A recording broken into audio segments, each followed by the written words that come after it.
Under the glowing lights of Guadalajara, Mexico, an entire nation stood united, hearts pounding in anticipation. After more than a decade away, Canelo Álvarez, the undisputed super middleweight champion, made his long-awaited homecoming. The energy was electric, the chants of "Canelo, Canelo" echoing like thunder across the arena.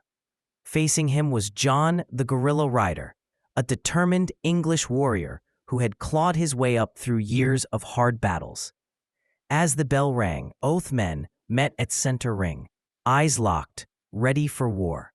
The opening rounds were tactical, Canelo stalking forward with his usual precision, while Ryder circled, looking to catch the champion with counters. Then came the first taste of Canelo's power, a crisp right hand that split through Ryder's guard, drawing roars from the Mexican crowd. Blood appeared on Ryder's nose, but the challenger didn't back down. He kept firing, refusing to let Canelo dictate the pace. The air inside the arena was thick with tension and excitement. It wasn't just a fight. It was a clash of pride, of cultures, of warriors who understood that only one could walk out victorious.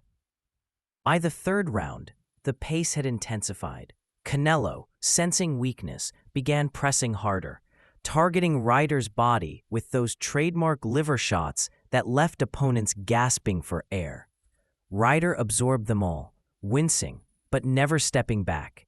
He threw combinations in return, landing some clean hooks that momentarily backed Canelo off.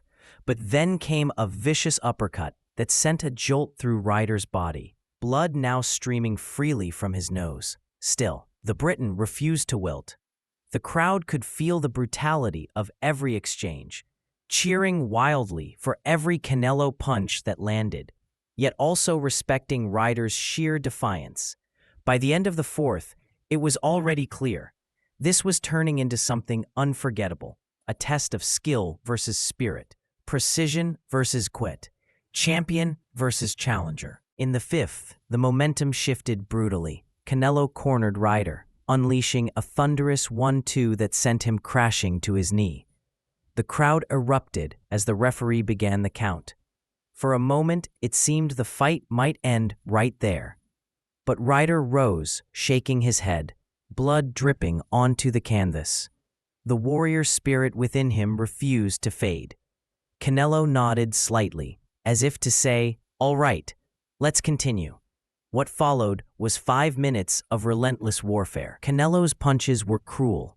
Hooks, uppercuts, body shots. But Ryder answered each one, swinging back through the pain. His face was a mask of blood, his breathing heavy, but his heart unbroken. The crowd, once cheering only for Canelo, began to recognize Ryder's courage. The respect in the arena grew with every passing second. This was no longer a fight of dominance.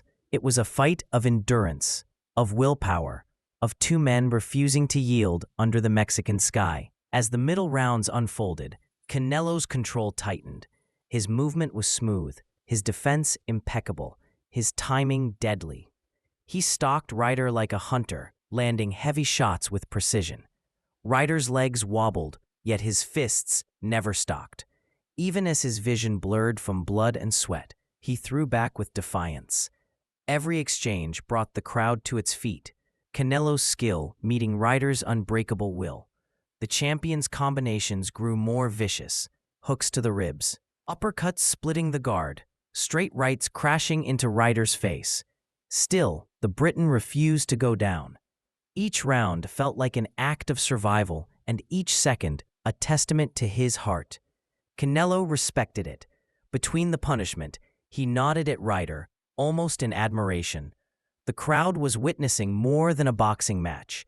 They were witnessing the beauty of raw human spirit, tested to its breaking point. By the championship rounds, the air was electric, charged with emotion and exhaustion. Ryder, beaten and bloodied, kept marching forward. Canelo, knowing he had the fight won, still sought the knockout to seal his homecoming in dramatic fashion. He landed brutal combinations, thudding shots that echoed across the arena, but Ryder refused to fall. The final bell rang, and both men stood face to face, eyes locked in mutual respect. When the scorecards were read, unanimous for Canelo, the crowd exploded in celebration. Fireworks erupted, flags waved, and the sound of triumph filled Guadalajara. Yet, beneath all that noise, what lingered most was the image of two warriors embracing. Canelo, the victorious champion, and Ryder, the blood-soaked challenger who refused to surrender. It wasn't just a fight, it was a memory carved into boxing history. As the final bell rang, the crowd exploded in applause, honoring two warriors who had left everything inside the ring. Canelo Álvarez stood in the center, his gloves raised high, sweat glistening under the lights of Guadalajara. Across from him, John Ryder's face was bruised, his eyes swollen, but his spirit remained unbroken. He had come to fight the best, and he proved he belonged among them. The judges read the scores, unanimous for Canelo. But the night wasn't about numbers, it was about respect. Canelo, draped in the Mexican flag, nodded toward Ryder, a gesture between two men who understood the price of glory. Fireworks burst above the arena, painting the sky in red and gold, as chants of "Canelo, Canelo" filled the air. This wasn't just a victory, it was a statement. A champion defending his legacy, and a challenger earning his place in boxing's heart.